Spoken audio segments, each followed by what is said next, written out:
Welcome back to the 32 Approach podcast. I'm here with my co-host, Hall of Famer Sierra Romero. Today we have Mike Stith on the podcast, owner of the world-renowned Batbusters travel ball organization.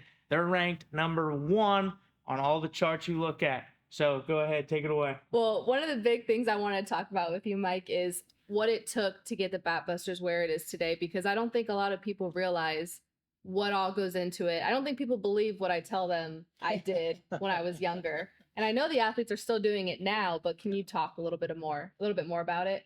I think that it goes with anything. And people that have built businesses will tell you that whether you're a banker or a bricklayer, the hardest worker wins. And the person that's just going to sit there and grind continuously. Sierra, this is all built out of passion. People have ideas of how to build a business. I didn't know how to build a business, but I knew how to develop softball players. So that has grown. Our industry has grown into a business now, fortunately, for many.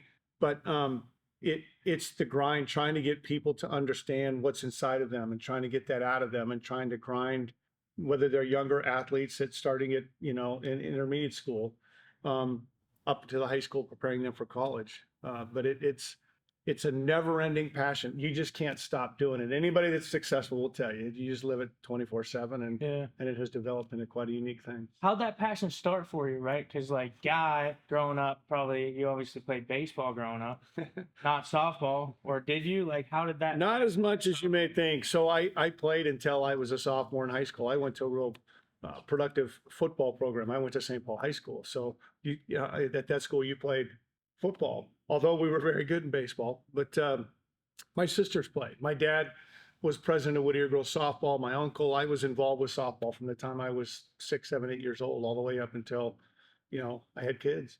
I was coaching high school football when I started having daughters. And when I had daughters, my wife told me that the football thing was over. So little did she know, she was probably better off having football, but because what this has turned into. But no, I started coaching softball in 93, I believe, is when my girls were in 10 and under, 8 and under. Yeah. And then it was a natural transition into that travel ball organization, Batbusters. You said, who was the founder again? Gary Henning. Okay. Gary Henning developed the Batbusters, but I had my own team called Toughness, and Toughness was 3-time national champion. Our first year travel ball, we lost in the national championship game in 12 and under. And so we had built some credibility going into this, and we did real well for a few years. And it was a natural progression when you're competitive. The progression to being good just continues, and one thing led to another. I met Gary. We had kind of some like-mindedness on how we wanted to develop and approach things, and I worked for him for 8 years.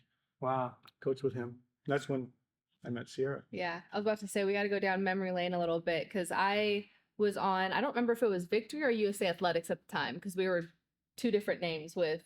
You were Victory at that. Was it Victory? Okay. Yeah. So we were Victory, and then we jumped, and me, Storm, or Erica, and Britt, we went to Batbusters, and we went straight from, I believe it was it 14s to 18s, because we skipped 16s. Yeah, didn't Kathy. Oh, yep, Kathy came too. And then when we got there, I just remember going on to, it was with you and Gary, and I remember going to the team, and I was like, holy crap, these girls are really good.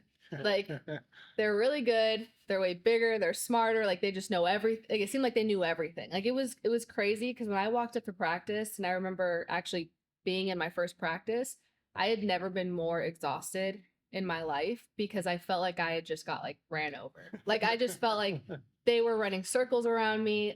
Not that I didn't know what was going on, but they were just doing it at a much faster pace with hardly any mess ups. And it was just crazy, because after that I was like, yeah, I got a lot of catching up to do. And I didn't have a spot, right? I came in, and I'm pretty sure the second baseman at the time was committed to UCLA. I wasn't committed. Shortstop was going to Florida, all these girls. And I'm like, oh man, I'm an uncommitted little girl that's trying to take these girls' spots. And I remember I tell people all the time, I don't think I've ever been more scared every day, not every day, every weekend to go to practice. But it wasn't scared. It wasn't scared I was scared, I didn't want to go. It was just I knew how hard it was going to be. So I knew this is going to be a rough day. Didn't matter how good I did. It was going to be rough, because if one person messed up, we were running. You know what I mean? It was constant. Can you talk a little bit about that team and kind of how it went? A couple of those girls were in Japan for the Olympic team this year, so it's quite a group. But what it is I could tell you great stories. That Tony Mascarenas, who's was much earlier than Sierra, not much. I don't want to get her mad, but she was a little more ahead of you. But they would tell us stories about if they didn't feel good, they would like sit in the parking lot and then they just wouldn't come to practice because they didn't want to drag. And other times they would come and they would throw up or whatever the case may be. We ran a lot. We did a lot of different things. Yeah. But here again, it's overcoming your mind. Like Yeah. once you get out there, you're good. Yeah. Little did she know, she says, well, I was so intimidated. But she was better than them. She was just younger. It just took time to catch up. Yeah. But people have this thing about, that dreadful, oh God, I don't want to go to practice. But once you're there, Yeah. the juices flow and you go. But it's trying to get athletes to get out of themselves. And Yeah. They say like 80% of the thing is just showing up. That's what they say. And it was hard showing up. Like you were scared. It was like you knew what was coming, and like he said, it was mental. Like once you got past it, once you were there, you didn't want to get yelled at. Like you didn't want to be the one messing up and everyone running for it. So you like locked in because you knew that if you were not in it, everybody was going to have to pay for it. It wasn't just going to be you. Yeah. And I feel like that's what made us like grow even more together as a team because we held each other accountable. Like, of course he coached me up and Gary coached, but then like players coached. Yeah. Like I specifically remember messing up or not understanding something with the backhand or maybe the way he was teaching it. And I remember Cheyenne Coyle like stopping. And I was like scared because she kind of like stopped practice. And I'm like, is she allowed to do that? Like she just kind of stopped practice.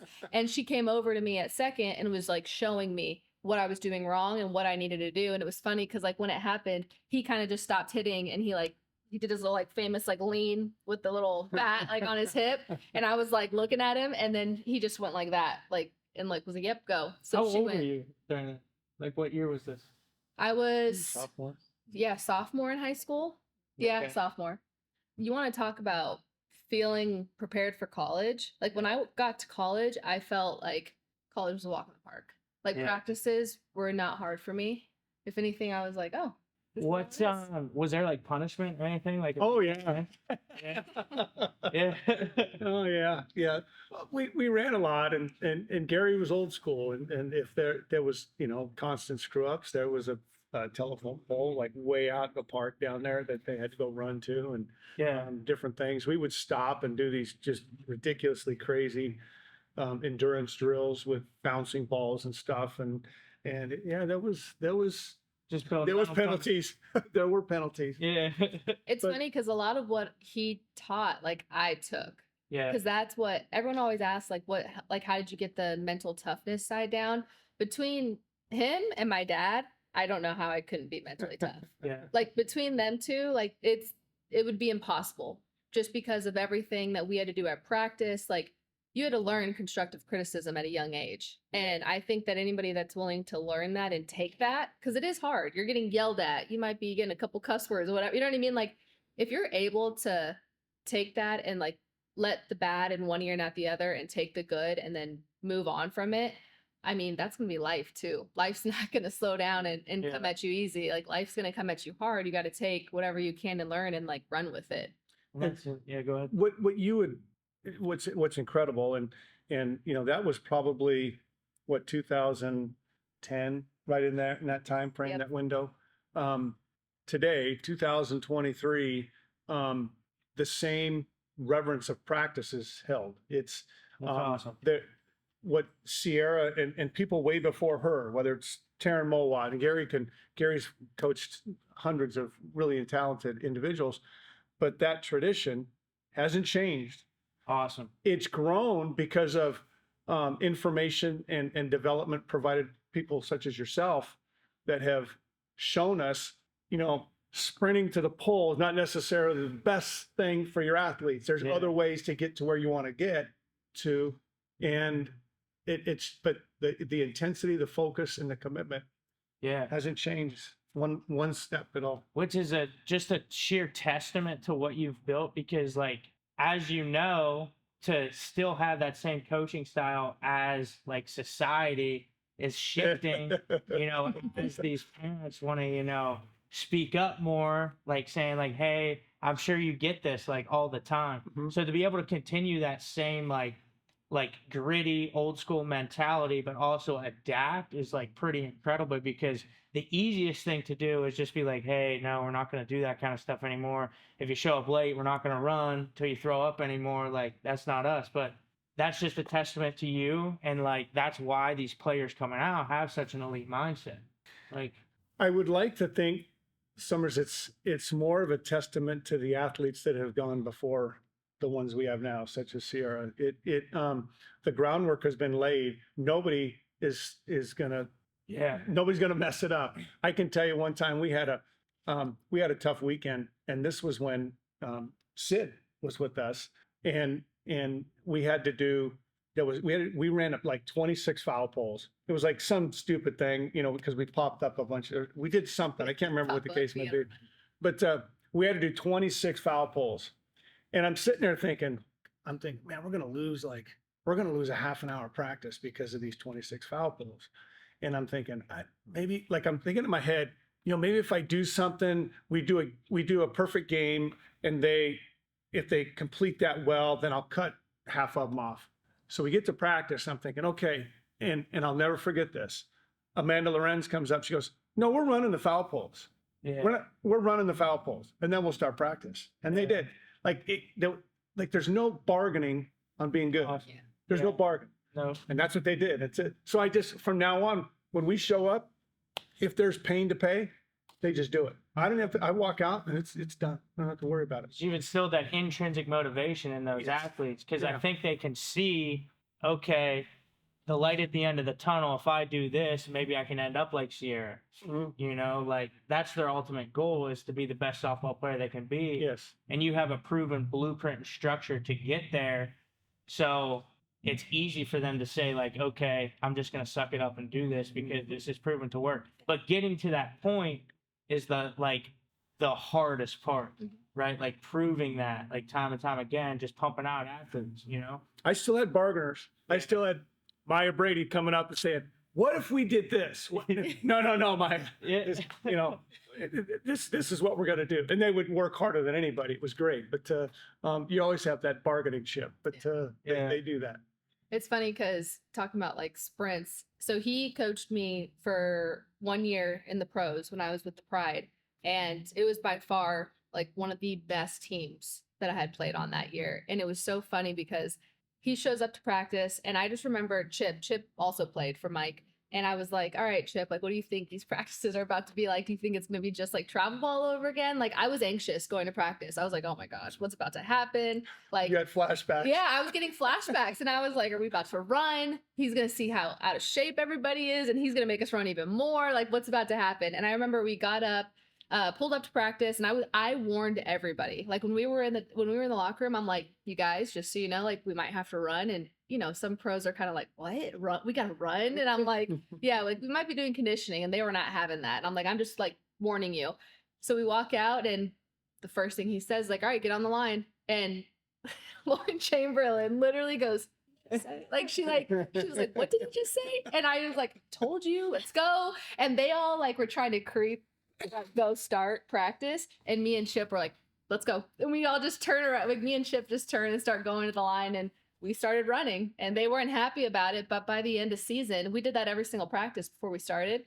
All those girls were way more in shape than they had ever been, like just from that, and also the type of practices that he was running. Like it was crazy to see how when you allow yourself to be coached, no matter what level, young or old, like you're going to get results, especially if that talent is there. Like you just got to allow yourself to get coached up, and you'll get to another level. And that season, what was we had like the best record ever. We were 49-5. It was just silly. It was, and it just kept going. Like every week, you get to a point where these guys are flying to Cleveland, and they're going to, they're going all to Chicago, all these places. You'd think they're going to wear down, like, anybody. You got a lot of, memorabilia here, a lot of people that have played.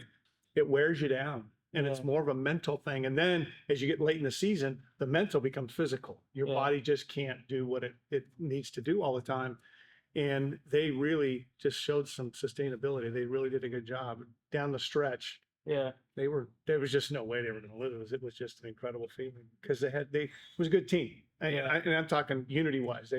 They had built a pretty strong thing together. Yeah. It only takes one girl too to like knock that off.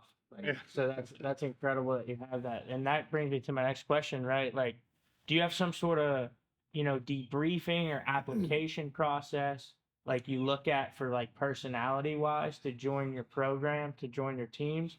Like, is there like, cause it's definitely like, hey, you get to play for Batbusters. Like, we obviously everybody wants to play there, but you're in the position where it's like you can almost pick and choose these personalities. Is that something that you kind of do, or like I'm an fortunate application?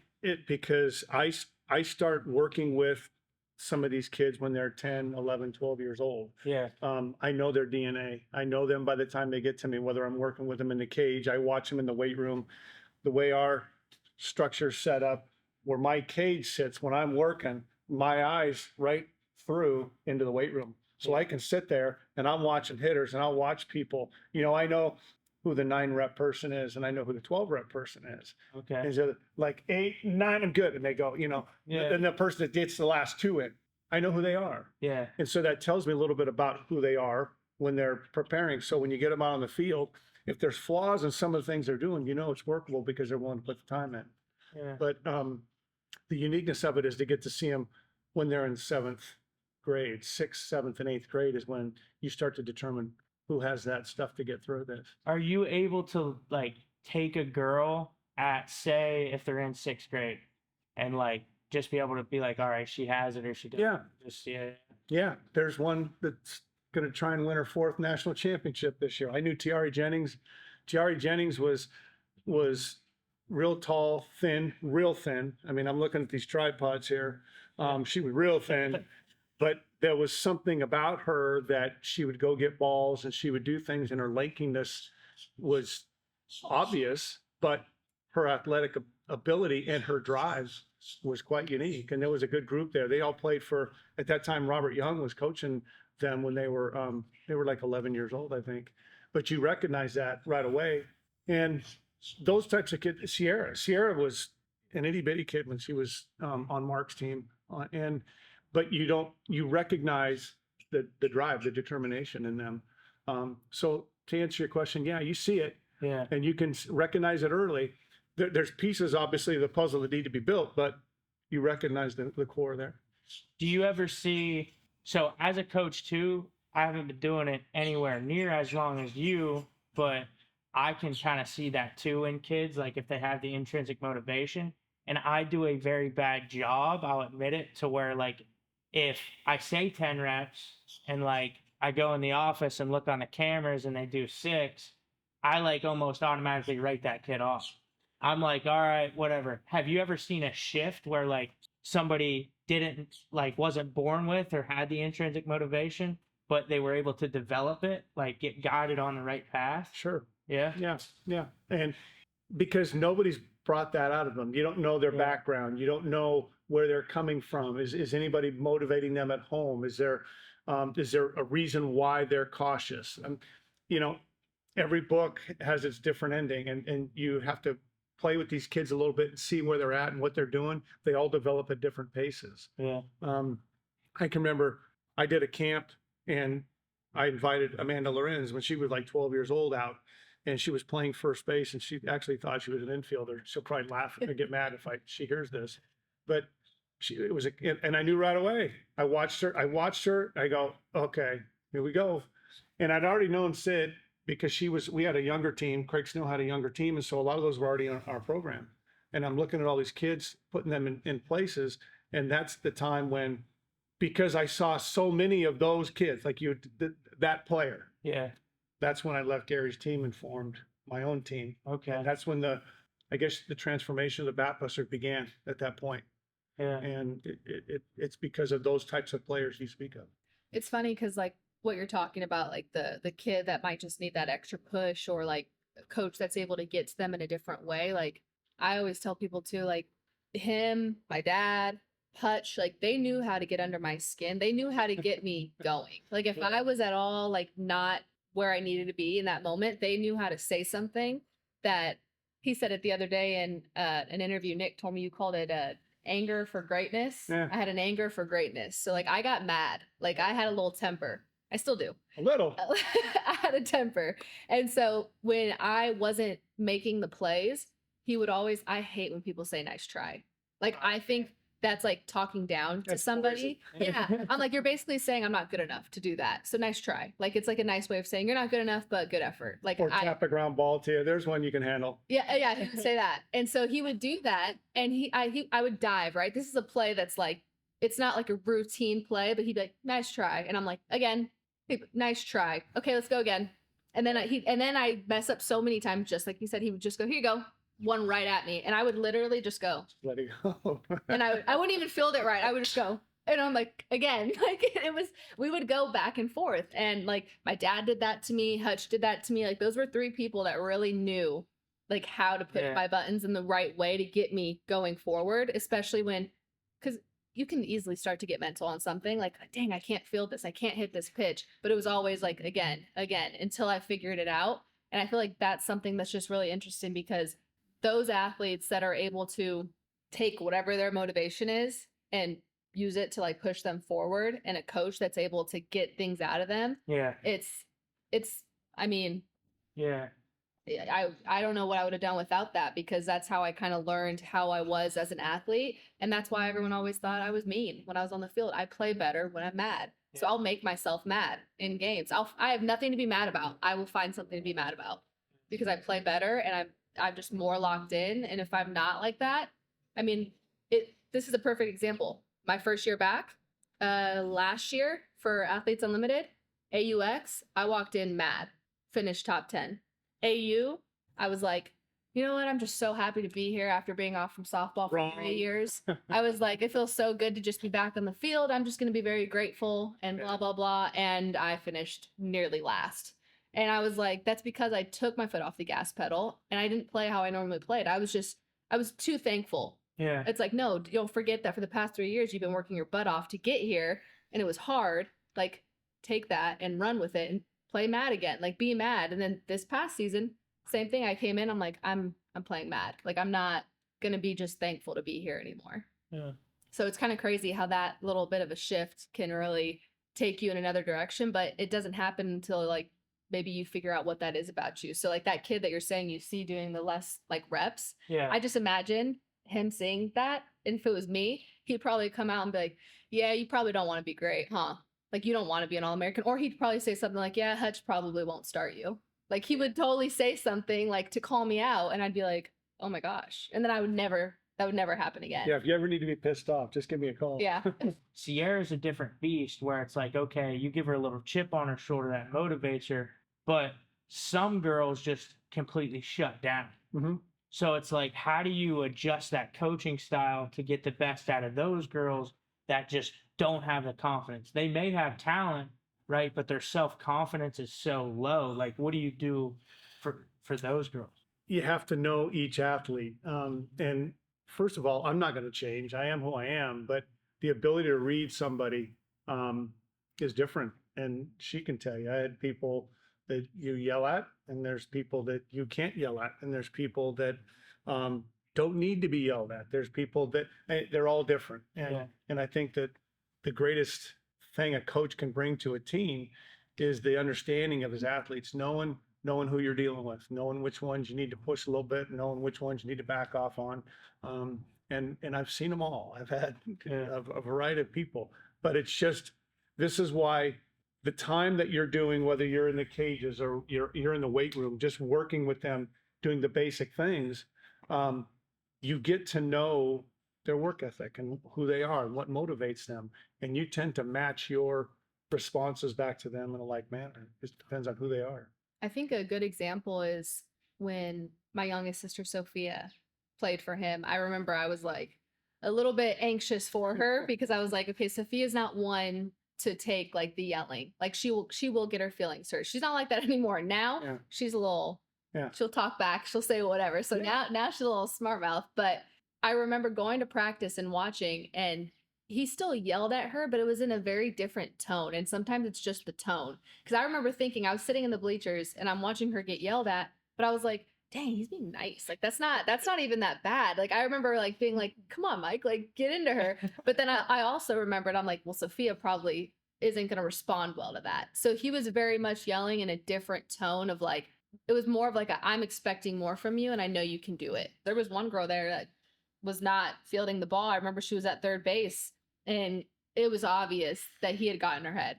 Like had nothing to do with her athletic ability. He had just been on her and he was in her head and she just could not field the ground ball. And he just kept going. And then when we went out on the field, I think they were hitting and I was talking to you, you were like, you see that girl right there? Like she's going to be an All-American. And I was like, who?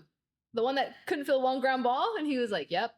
That's Izzy Mertes, and Izzy is going to Central Florida. She's a senior on my team right now. She was a sophomore at that time, and I've been hard on her for a few years, but she's coming around. She's figuring this out a little bit, so she'll be a local. I'll get her down here. A little bit of a drive, but. Have you ever just sat down and added it up, like how many girls from your program have been like went to the Division I level? Gosh, I don't even know that number. Yeah. Summers, I'll tell you a silly number. Since I came to Gary and I was assistant coach with some of these kids, but I've coached 98 All-Americans. Yeah. Since 2000. Jesus. Since I started my facility and started working with Gary, and it's an insane number. It's that's not even close to what anybody else has done. And it's because, and I've gone through the list of all the NSCA All-Americans, and I look at them, and some of those kids didn't play on our team, but they hit, I can tell you, Maddie Shipman used to come and drive down as far. She came from the other end of the world. She came out of Valencia, but her and her sister would come down on Thursday nights and hit. And there's people all over the place that came in to hit. And it's good coaches learn a lot from their players. Yeah. And I think the greatest gift, and you as a young instructor and learning how to build all this stuff up, the greatest thing I learned from Gary, and he said it the first day, is he didn't want me to yell.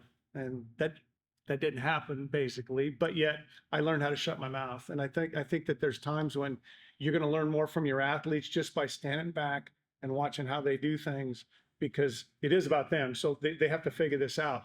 But keeping your mouth shut and watching what's happening sometimes is the most valuable tool you can get as a coach. At the end of the day, ultimately, it's just you care about this and you're passionate about it. Yeah. So it's like the girls can just feel that. Mm-hmm. You know what I mean? Because there's plenty of travel ball organizations out there. They're popping up every week. Mm-hmm. But what is the main goal? Oh, this is going to be a real lucrative thing. We can get all these people to sign up. We're going to make bank. Yeah. That is literally the mindset with these. So it's like having, okay, whatever it may be, I just care. I just want to get the best out of all these girls. Mm-hmm. And I think that's like why you were able to build what you did and just consistently doing that. You know what I'm saying? Like nobody could ever say a bad thing about it just because it's consistent. Everybody knows who Batbusters is. Like Gianna, I was talking to her this morning. Like, what the heck? We're in Florida. You know what I'm walking saying? up, but Gianna's walking in the parking lot. Yeah, she's like, oh, no way. Mike's coming in? That's great. She's just like raving about you. Yeah. And it's like, it's nuts. Like everybody in the softball world, knows who you are and like can't say anything bad about you. And it's like, it's insane. Like, well, Summers, I think I don't know why it's so difficult in our world for people just to treat people well. I don't understand why it shouldn't be anything but that. But if it's a rarity, that's unfortunate. But I push kids. I've crossed the line. I've apologized many times. If I get after somebody, and she'll tell you, usually within about 15 minutes, I'll circle back and I'll go back to that player and I'll give a pat on the back. Yeah. I don't know if pat on the back is the correct thing. I think it's just a justification. This is where I'm going and this is why. And I think what that does is that then at some point they learn I'm on their side. Yeah. No matter how tough it is, I'm on their side. And I think that's the part you got to build. And you get a lot more out of your players because of that. Yeah. Yeah. I feel like if you weren't to yell at us or, you'd be mad. I'd be kind of like, what is going on? Like, do you not, you don't care? Right. Like, you just don't want me to get better. Like, I think that we all become like really used to taking that criticism and using it in a positive manner. Like, we're like, okay, go in on me, tell me this is wrong, because I want to fix it. Yeah. Like I remember that team, like we all wanted to be the best and we were not going to be okay with somebody else beating us. Like that was an insanely competitive team that was filled with insane athletes. Like when I tell you that we were like robots out there, we were like robots out there. Incredible. It was by far one of the most amazing teams I'd ever like seen in my life. Like it was crazy what we could do and just how smart everyone was, because they also taught us the game, right? Like when we would get yelled at about something, it was like there was a reason behind it. Well, you did this wrong, which led up to that girl scoring here in this position. Things that a lot of travel ball girls may not be thinking about at that, like at a younger age, we were thinking about. Like we were like, okay, we don't want to do this because that's going to put us in this position, and we might like we don't want the game to be lost off one run when we could have protected it, right? We didn't have to give up that run. So we were very smart about how we went about things, but they were also very much like little details, and they all mattered. And so then we became that way, and we were very much little details because everything mattered. And I tell people all the time, like if you're practicing like that and you have a coach in an organization that's doing that to you, when you get to college, it's going to feel so easy. Yeah. And the hardest thing for me in college was never softball. It was balancing school and softball. Yeah. That was hard because I was like, I just wanted to play softball. But then it was like Michigan was also a hard academic school. So I was like, dang, I gotta make sure I'm focused here and here. So it was a lot, but I never struggled with going to practice, doing my workouts, passing my conditioning tests. Like that was never a struggle for me. Like that little mental block that sometimes you would get, like that people get with like running their conditioning test or a really hard practice, that didn't happen for me. Yeah. It felt very easy. Like I could do it. I got tired. That was the hard part, but mentally I was fine. Mentally, I don't feel like I was ever drained from practice because I had already experienced what I thought was the hardest practice I was ever going to have, which was back in travel ball. Yeah, you've been through it. Yeah, you've been there, done that. So it's just you showed up to campus freshman year ready to go, when other girls, like we had talked about before, show up, wait till their junior year to see the field. But you know, like we always say it, what we try to do with our app that we've built, just buying girls back years on their career. Yes. You know, if you start this now, you show up to college, you're going to be ready to go freshman year. You don't have to wait 2 years. So that's like the ultimate goal, is just trying to buy them back those years. So I want them to be juniors when they walk on campus. yeah, And that's the thing. Tiare Jennings in her first college game hit 4 home runs. Those are the kind of things that you want them to, because then they understand where they're at. Yeah. Obviously, these people are trained beyond belief at where they're at, but it's that mindset of it's only softball. I mean, the game gets faster, but eventually it slows down to a point to where your training has put you to a point where everything looks much simpler at that point. Yeah. I feel like at the end of the day, like when girls show up from travel ball to college, it's like you don't want to show up looking like a freshman, acting like a freshman, playing like a freshman. You want to show up looking like you're that upperclassman that's been there and done that. And like for me, like when I got to Michigan, again, I didn't have a starting spot. Like there was an All-American at second base. So, and then I don't know if it was All-American at short, but there was a starter. I think she was a senior. Yep, senior at short. And I'm like, okay, I've only ever played middle infield. So the next thing you know, I'm sneaking reps in the outfield. Hutch is telling me, I kept going to short, and she'd be like, go back to second. And in my head, I'm like, well, I need you to know I can play short, because if you're not going to give me a chance to take this All-American spot, I'm not sitting. Like to me, sitting wasn't an option. And so every time Hutch would be like, go back to second. And I'd be like, okay, take a rep there. And then I sneak my way to shortstop. And then I'd sneak my way to the outfield. Cause I'm like, I'm just trying to show you I can do anything. Like, just let me play. Like, just give me a chance. And so I feel like that mentality is what really helped me start as a freshman, because Michigan was really good at that time. Like they were trying to go and make it for a World Series run. They had Jordan Taylor prior. Like they had a lot of these really good athletes. They had Ashley Lane there. That's who was at second base All-American, and she was a senior. Batbuster. Yep, Batbuster. So it was just like Coley. She was there. She was in center field. So it's like I was like, well, I'm not going to take Coley's spot. Like I played with her on my team. Like she's definitely an outfielder. I'm not going to be taking her spot. So it was just like, it was very much like, how can I contribute to the team? Like I did not want to contribute to the team from the bench. Yeah. I was like, I'm not going to let that happen. There's no way. But that's the mindset that I feel like people are slowly losing. And just because now what? If you go in freshman year, you're in that situation, I'm just going to enter the transfer portal and get out of there. The biggest loss is the fact that these coaches are missing that opportunity to get their kids through the toughest times, because the kids will end up transferring. But then the argument to that is, you got a caged lion, that animal needs to run. And sometimes that program wasn't the best fit. and there's another kid that will fill that spot. So the spots get filled and people move around. Is it ideal? No, but I think that's, that's the American way. We grind. We're going to move to the next greatest opportunity. Yeah. And college sports is becoming almost a minor league system. I pray the day that there's a college softball professional level, that college softball is the minor leagues where there's Yeah. a professional level. And obviously I've spoken to Sierra about this many times, but they want to move on. Yeah. And I just don't think there's any sense in holding back players that want to be great. And I think it's part of the process. Sometimes the fits are different and people need to find a better fit in order to thrive. Yeah. That's a really good way of looking at it. But as you had mentioned, right, like the ultimate goal is you only play softball for a certain amount of time. We're talking about a game here at the end of the day. What's life like after? Like being a woman now, how are you growing into a woman? We talk about it too. Okay, if your goal is to go in, maybe you have a bad game, coach benches you. Now you're trying to get in the transfer portal to leave. It's like saying, okay, hey, now I don't need to battle out adversity anymore. I can just pop shot, go somewhere else. So it's like, I don't think it's any different than life. I think that there's people that struggle in things, fail in things, and they look for the easiest way out, the excuse, you could say. But nonetheless, you have that group, and then you have the monsters, and the monsters want to move forward. And so do you put a rule in place to stop the monsters from growing, or do you just try to appease the people? No, you just got to let them, you just got to let it grow. Yeah. And it's going to be up to the coaches to build a program where people don't want to leave. Yeah. And that's what I think a lot of coaches are like having a hard time doing. It is hard to build a program where nobody wants to leave because you got to win. You got to produce All-Americans. You got to have the facility. You got to have money. I mean, there's a lot of things, some things that maybe they can't control sometimes, depending on what it is, like facilities, right? Like it's not guaranteed you're going to get the best facilities, but if you have that, you kind of start at that like upper edge a little bit. But like, I mean, you look at Oklahoma, it's so easy for everyone to get mad at Oklahoma because they're so good. But think of Oklahoma like Batbusters, right?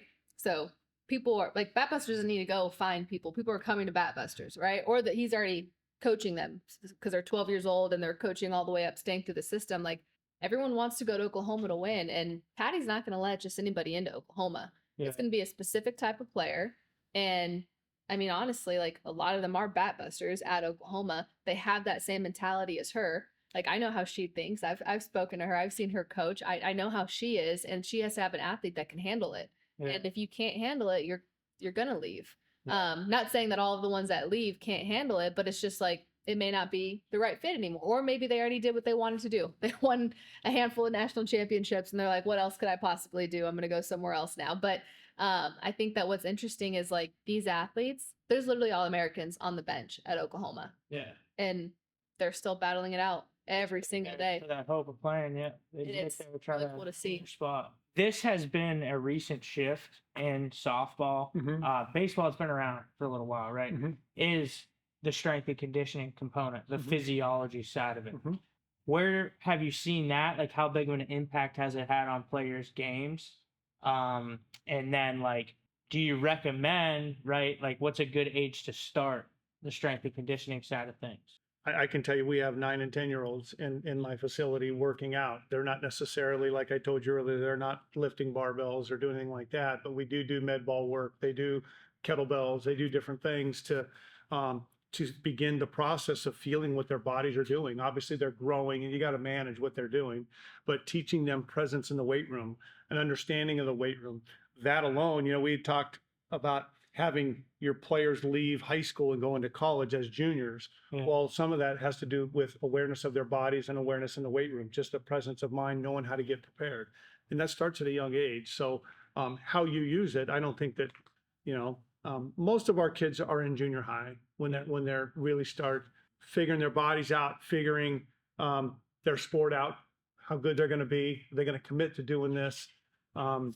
So I think that having them start that process at a younger age is always better. Yeah. To what extent that has to be professionally managed, and so you're not doing damage to the kids. But no, we start them early, and by the time they go, everything's individually built. All of our athletes are on different programs. Everybody based on their own personal physical self is it's built differently, as you know. Yeah.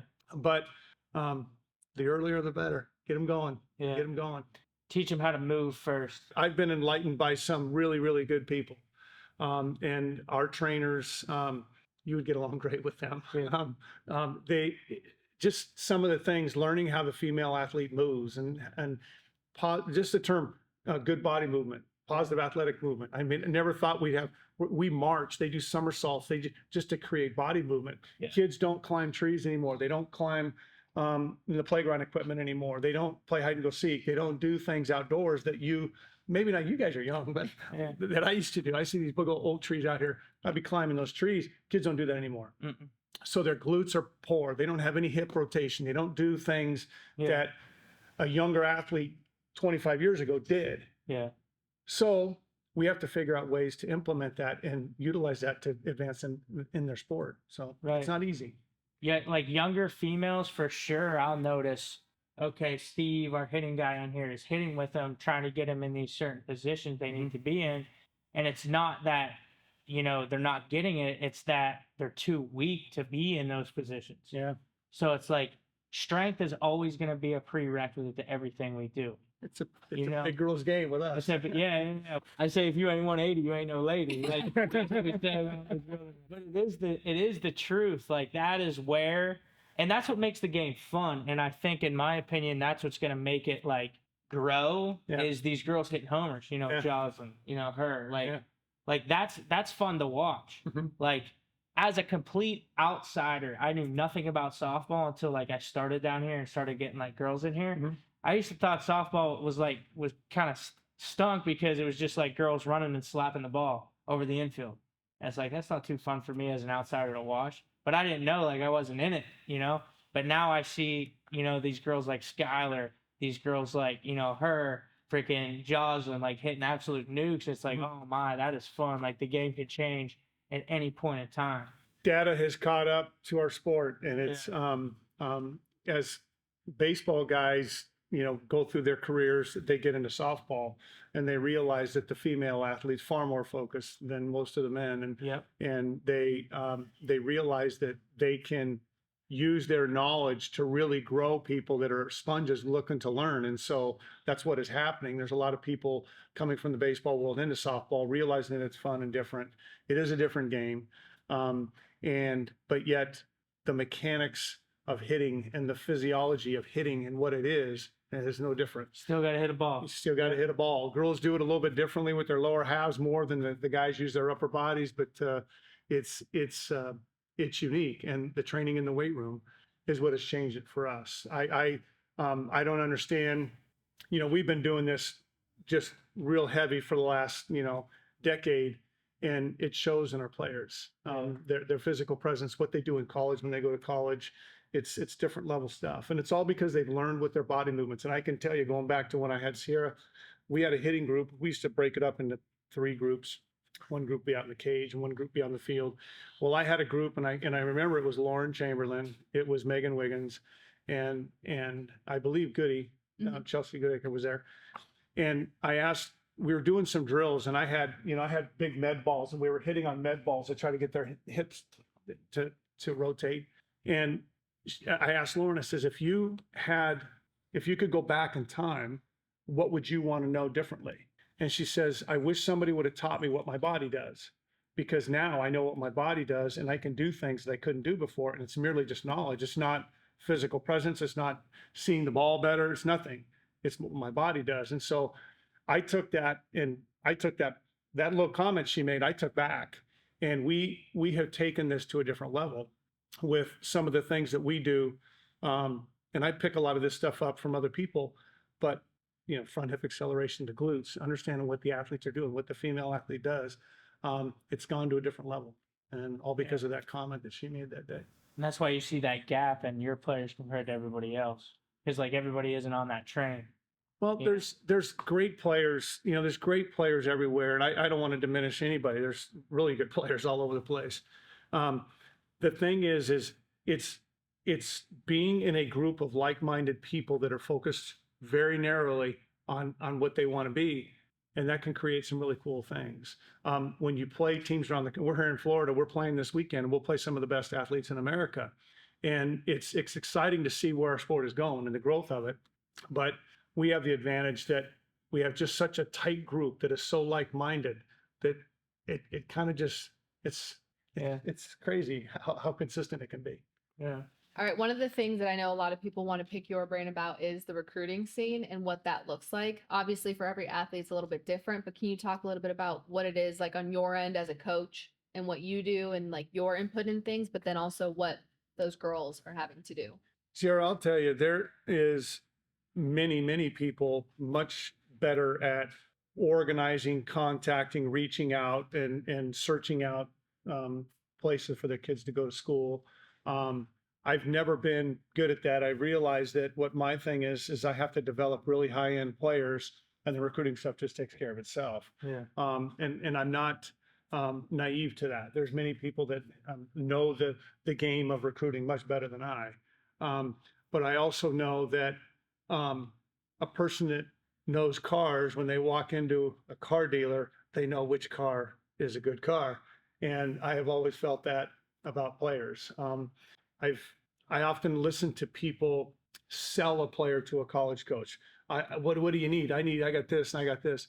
And I've always felt that was disturbing, because I always felt like, okay, so you're going to that college coach and you're trying to tell her or him that this girl is good. You don't think they know that? Yeah. You don't think they watch And if your they team play don't, catch? it's not that good. If they watch your team play catch, Yeah. they'll know whether they're going to stay and watch that player.